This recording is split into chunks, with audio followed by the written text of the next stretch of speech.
লোক কিন্তু এখন অনেক বড় লোক হয়ে গেছে। আগের যুগে কিন্তু কাদা দিয়ে বাড়ি হতো, আর এই যে এখন দেখো পিলার তুলে বাড়ি করছে, মানে সব কত পয়সাওয়ালা হয়ে গেছে। দেখো এই যে টাকা ওইদিকে, কেমন আছো গো? আলহামদুলিল্লাহ, খুব ভালো আছি। ভালো আছো না? এই যে কলম তুলে পিলার করছো, তো দর্শক ভাইদের কি বলবে এইসব ব্যাপারে? মিষ্টি ফিষ্টি খাইয়েছো দর্শককে? 5 কেজি মিষ্টি লেসুন। সত্যি বলছো তো? হ্যাঁ গো, হ্যাঁ, 5 কেজি লেসুন। তো ওনারা কিন্তু আসলে মিষ্টি লেসে বলছিল, তো তাদের জন্য ডোব কেটেছে, তার জন্য মিষ্টি সবকে খাওয়া দাওয়া হয়েছে। ঠিক আছে, ভালোভাবে কাজকর্ম করো। পিলার তুলে ঘর হবে না?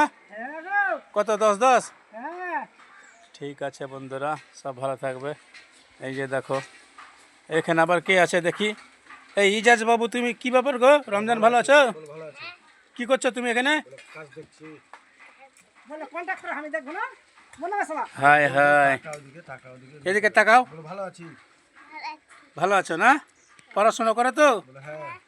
আচ্ছা ঠিক আছে, পড়াশোনা করবে। হ্যাঁ, এই যে ঠিক আছে, দেখো সবাই কাজ করছে, ঘরে লাইট টেলি। ঠিক আছে বন্ধুরা, সব ভালো থাকবে।